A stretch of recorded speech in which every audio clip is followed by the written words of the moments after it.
Welcome back, everyone, to the Inside Texas YouTube channel, or wherever you're seeing this right now. We are on with Player POV, Drew Kelson, Jet Bush, talking a little bit of a different topic today, less about the analytics and some of the film with football, and more about just what it's like being a Longhorn athlete and some of the greats that you're going to see if you're at the University of Texas, whenever that might have been.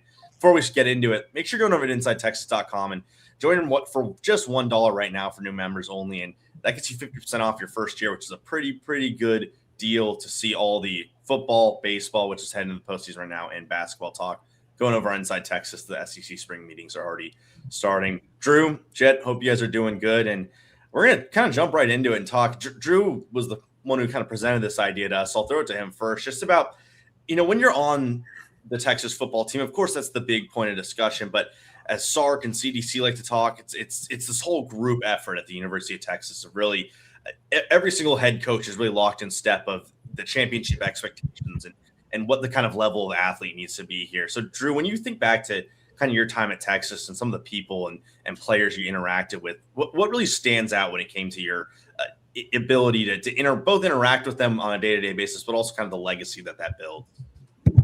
What's funny is I think the whole way in which Texas could have been branding themselves as this all-everything school for years. And I feel like maybe within the last 5 to 10 years, we've done a better job of that, where everyone sees us as that, whether it be from the athletic directors, the cup that they do every year, the Director's Cup.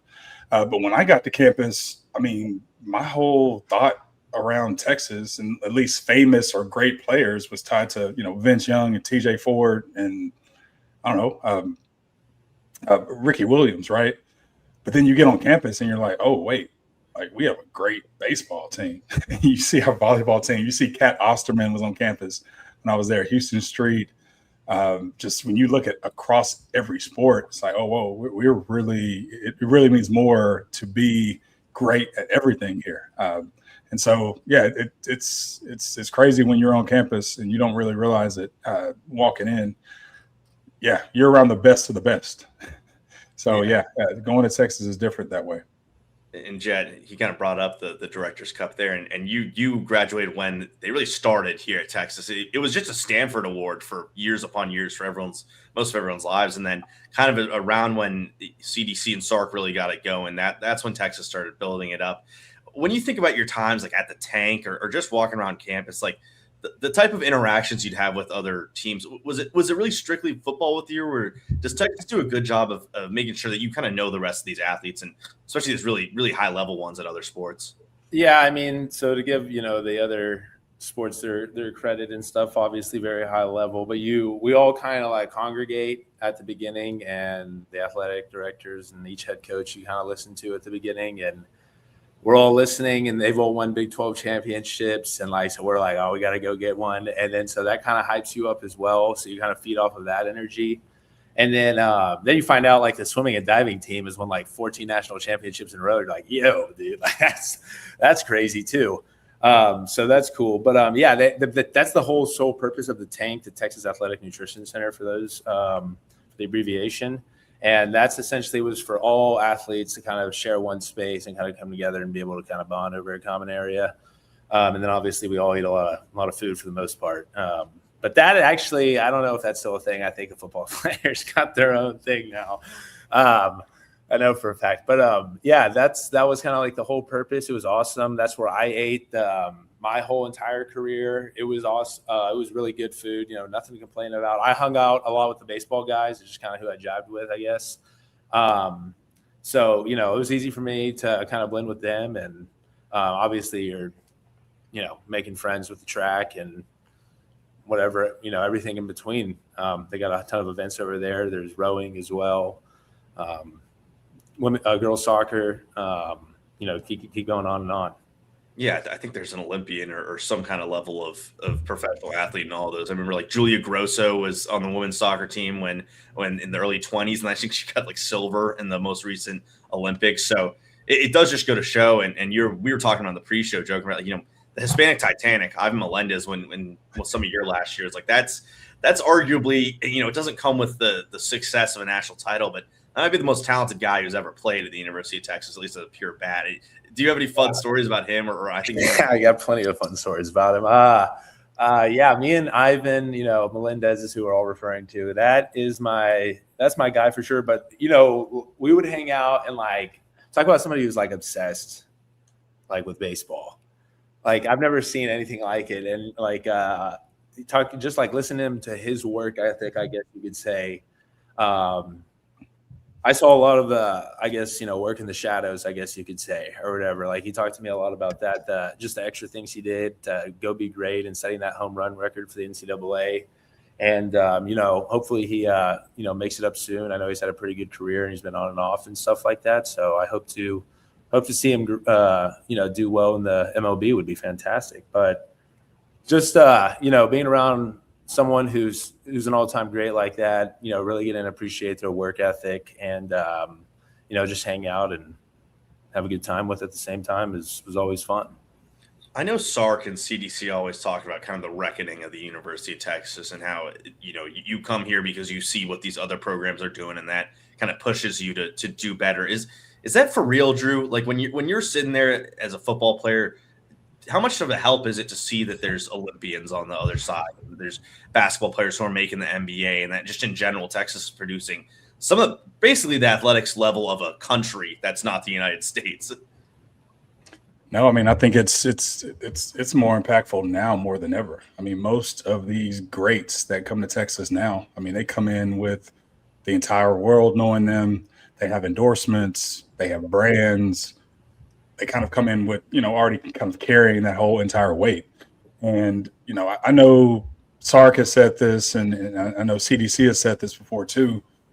I mean, athletics is the front porch of the university, so most people's interaction, even globally with the University of Texas, I mean, and the brand in general is through athletics. And our athletics programs succeed in so many different corners of the sports just across the board. And so no matter what spectrum and what interest you have, for the most part, I mean, we're present in all of those spaces. So yeah, I mean, it's great for branding. It's always been great for branding, but I do think going to a school that already carries a brand that gets, I mean, it's almost parabolic when you look, the more greats you have in more sports, really bring value specifically and more specifically to just the NIL value of the exposure of being a great athlete at the University of Texas. Yeah, I think back to a few, I guess just yesterday when I was at the Texas Athletics Hall of Fame because we were doing the selection show for the baseball team. And that was mostly just about baseball. But I always forget when you walk into that room, just how expansive it is. Like how many sports are being covered and how many Big 12, specifically Southwest, and now accumulating SEC championships that this university has gotten. And I think back to, we were talking about the Olympians and mentioning it. I made the joke about how it's about the same amount as a kind of like another country. Like they could be top 10 with the amount of people they're producing. Jet, when you're looking at when you're just not in football season, you're able to go around and maybe catch some games or catch other things. Are you someone who would like to go and go to a basketball game or watch things online? And do you cherish kind of those memories of being able to go and see those kind of people in person? Yeah, absolutely. Those are all the ones you kind of wish you could go back and do again, is kind of going to hang out and watch a baseball game with your buddies and crank some brews or something up in the high stands and have a good time. And or going to a volleyball game and yelling your head off, or a basketball game and just going absolutely nuts. I mean, you know me, I'll go pretty crazy. And, but yeah, I mean, being able to, just support the other sports, but also be there and embrace what it's like to be an actual student at the university, and you get to experience that fan moment. And we made a pretty good run. I think we made it to the Sweet 16 when I was there. And we had some good runs and some great players that I got to watch. So it was always a fun time. Went to a lot of baseball games, basketball games, some volleyball games. It was fun. Yeah. I take that for granted, dude. Like, I think when you get to campus at Texas, you're an athlete. You're just amongst other athletes. You see them working out. You see them on campus. It's not really a big deal. You're not even really fans of them. You're just their peers, right? And then you look up, or you look back. You're like, dude, we used to see KD Yeah. He's playing with the Rockets right now. You know, he was he was on campus, just pick up the ball at Gregory, you know, like when you just think back, like, dude, you just got to see this greatness just whenever you needed to, whenever you wanted to, right there on campus. Yeah, man, like, I mean, how many times I saw Kat Osterman pitch and didn't even realize, like, oh, that's just Kat. Mm-hmm. She's like the greatest. Like, yeah, truly. Literally. So it's stuff like that going to Texas, like, if you're not careful, you will take for granted that you are around like the best of the best, from how serious they are about their sport, how great they are, the people they are. You never take that part for granted. But when you don't get to be around those people who perform at such a high level and you see them work that way, and probably in a lot of ways playing sports, like, dude, I don't want to play. No, I'm not swimming. Like, I'm not built to be a swimming and diving champion. So watching them work and do their workout regimen, their training, it's greatness on a completely different level. I'm just not built for it. I've talked to some swimmers. Just I think one of them ended up being an Olympic medalist, and the way that they check their weight and the way that they have to, every single little piece of their body and BMI and things like that has to be so accurate.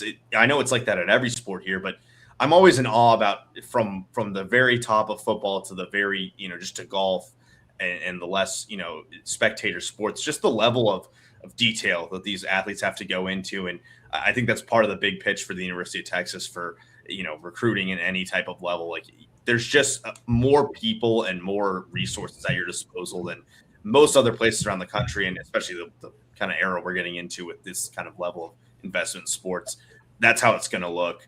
We're going to hear from David McClellan real quick before we keep going on with this conversation. Big financial decisions don't have to feel overwhelming. There's someone who can guide you every step of the way. David McClellan is a fiduciary financial advisor with Forum Financial, and he's working closely with his clients as a true financial life coach, guiding every aspect of your financial journey with expertise and care. If his name sounds familiar, that's because David was a swimmer at Texas and a member of several national championship teams. Today, he channels that same championship mindset into helping people win with their finances. David specializes in financial planning, and he's contributed numerous articles to Kiplinger on the topic of retirement tax bombs. And right now, David is offering viewers a free intro consultation to assess your financial situation. Do not miss this chance to get personalized guidance from a trusted expert. To schedule your free consult, email David at dmcclellan@forumfinancial.com, or you can call him directly at 312-933-8823.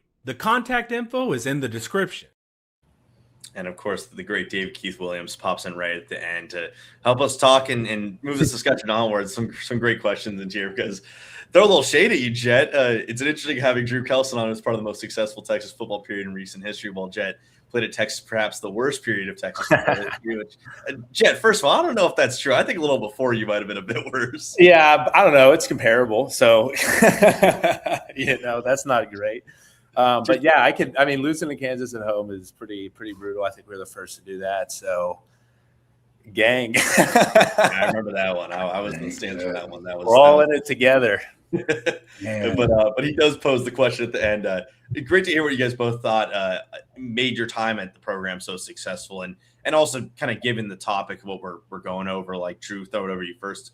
Is there anything to be said about having other really elite programs that can help make a program like Texas football specifically successful, or is that more just up to what's going on at the time of the football team? I mean, I think on multiple levels, the success of all the programs raises the standards for everyone. I don't think anyone wants to be in a room with national champion swimming and national champion softball and national champion and all these other sports. Meanwhile, you have your own sport, knowing, that's the standard for your sport is to win it all, at least win your conference.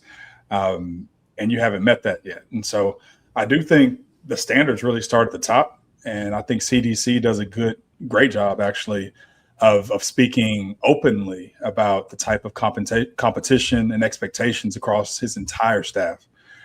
So I think because of that leadership at the top, the standard just remains. Everyone's on notice every year and every offseason and every meeting and every time they're trying to develop a strategy for building their program. It truly has impact because there's no one just saying, hey, all the eggs are in the football basket, or there's no one else saying, hey, you know what? They don't expect rowing to be great, so why do we try? It's just like, no, man, like if you're in the room with other people pressing for championships, you want to be right there with them. So I think CDC does a great job of making sure the standard is the standard across all levels. Yeah, DKW did. He made sure to correct me after perhaps the worst period of Texas football. I read that wrong. Sorry about that. It's all good. Jet, did you feel maybe the development and a change in mentality in your time? Because you went from, between two coaches, and then obviously start of the Sark area was very different from your last year there and competing in the college football playoff and that level of play. Did you feel a shift in any way with either the football program or just the general athletic program and the expectations? For sure. I think CDC kind of came in, wanted to be involved like heavily and really put his best foot forward. And I think every case scenario wanted the Directors Cup, brought that up, got the Directors Cup, talked about moving to the SEC before, we actually made that move and why we were going to do it. And he said, wants to be with the best. And I still consider that the best conference. Even though I guess the Big Ten has ran away with the most national champions, but, relatively speaking, like I think we can all agree in terms of averageness, it's just much higher. But yeah, he like really came in. Like I have a lot of respect. I really like CDC a lot. Like did exactly like said he was going to do something and then literally just did it. So you got to respect the guy. Brought us to the top in terms of helped us with football. Got Sark in. Obviously, we had a transitional phase, I guess, season one, you could say. And then, it's all been uphill since there. So I guess kind of the secret is just have a really bad first season, so everything's uphill after that. No, I'm playing. But he's been great, and he just said we're going to go be the best, and he kind of led the way, I guess, with Sark's complimentary, football. Yeah, and you bring up CDC, and it's hard to argue he's not the best college athletic director at this point. Just with for sure. And you have an award there for it. Yeah, and he like how could you not? I mean, he just when you think of like if I was to say the athletic director of Texas to a artist in Europe and be like, all right, what does this guy look like, and how does he sound, and like. How does he walk and talk? It's CDC. You know what I mean? So he just really embodies what it's like to be a Longhorn for sure. And he's a rep.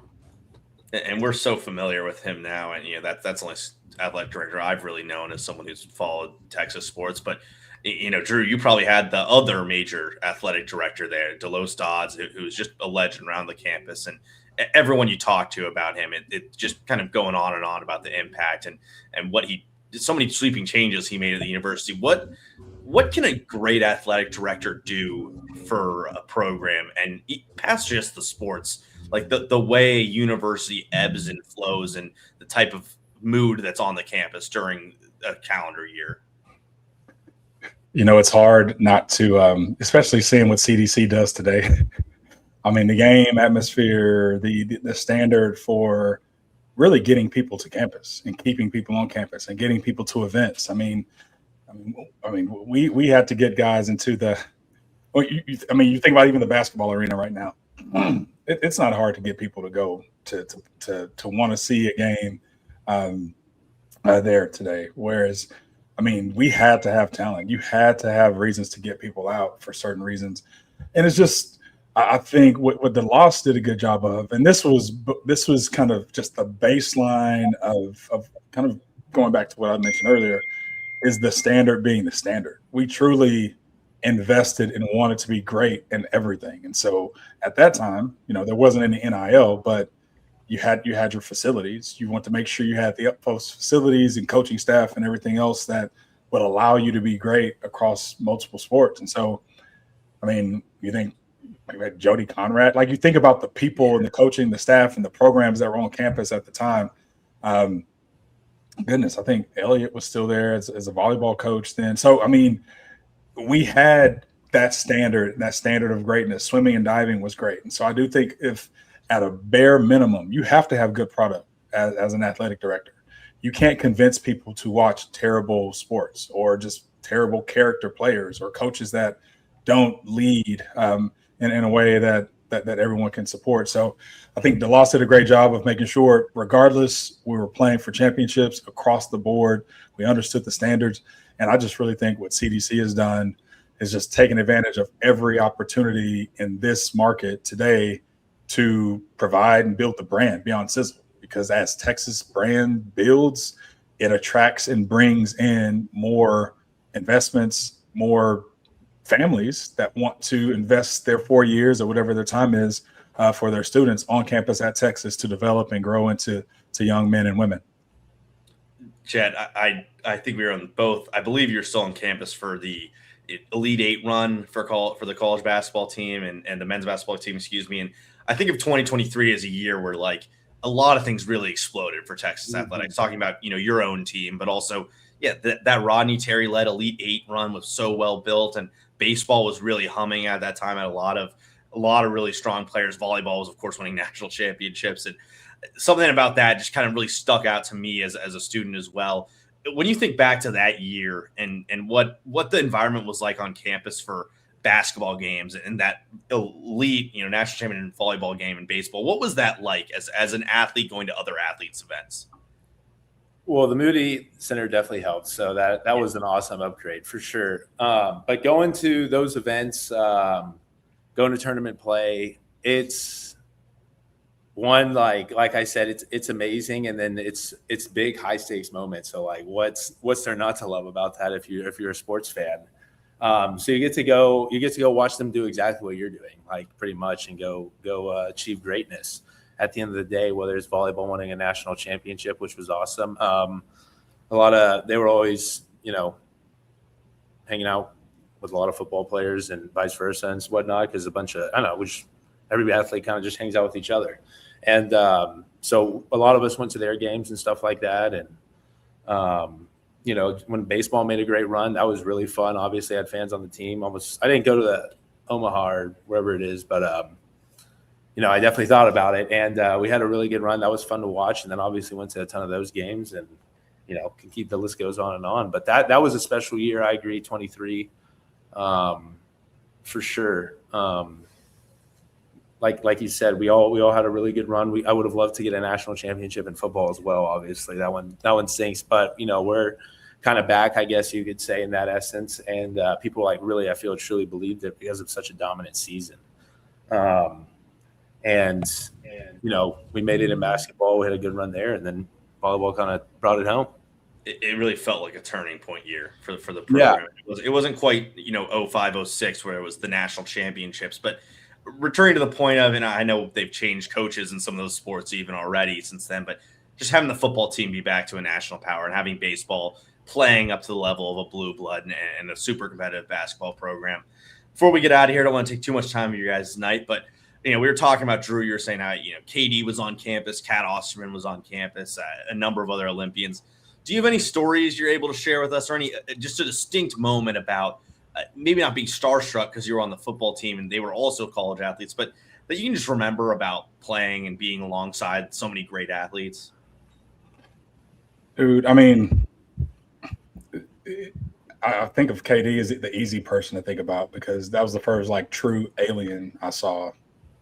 You watch Space Jam and then you see KD walk in and you're like, this dude can move, he can hoop, he loves ball, he works. It's just that he in and of himself is just he's a different, he's not normal.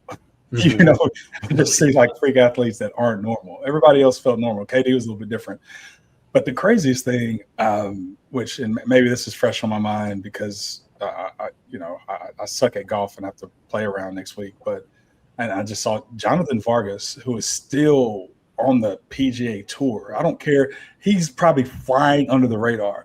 I've never seen anyone turn like the club head upside down and like this dude would do trick shots. It's just there's freakish things that would be freakish to us. Sonia Richards-Ross, nobody had a faster 10-yard start than her. Like nobody on the team could run with Sonia.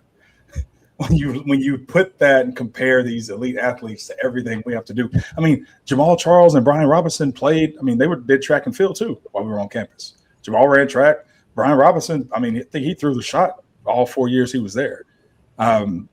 So just we had some freakish athletes who, not any particular stories. What I do find is the volleyball season kind of coincides with football. So you do feel like their off season is yours. And so you find yourself probably closer tied to them. Whereas baseball has a different schedule. Basketball has a different schedule. So, but really summertime, depending on who's hanging around the summer, is when you actually get to spend more time just kind of chilling, working, and getting to know, spending time with everybody on campus is really during the summer. Because during the school year, it really depends on who you're aligned with. So, we spent a lot of time with Texas volleyball. For sure. Because they were great and good people, and we trained at the same time, had off-season programs that kind of coincided too. It was a really cool time. Yeah, that's one of those programs that just proves kind of the excellence of the University of Texas when it comes to top to bottom, how good they can be. And Elliot, I believe, has been there since like 2003. So just had the same guy going throughout multiple athletic directors and through all of you guys. And before we head out, I'll throw kind of that same idea to you, Jet. Like, was there ever an athlete that you saw, and I think Ivan might be a pretty clear answer, where you're just in awe of what they can do in their specific sport, that you could never even imagine yourself doing that, even though you're already at the same level and in the same kind of athletics? I'll say Ivan, because I went to our company's softball game the other day, and dude, I'm terrible. I had trouble hitting a softball.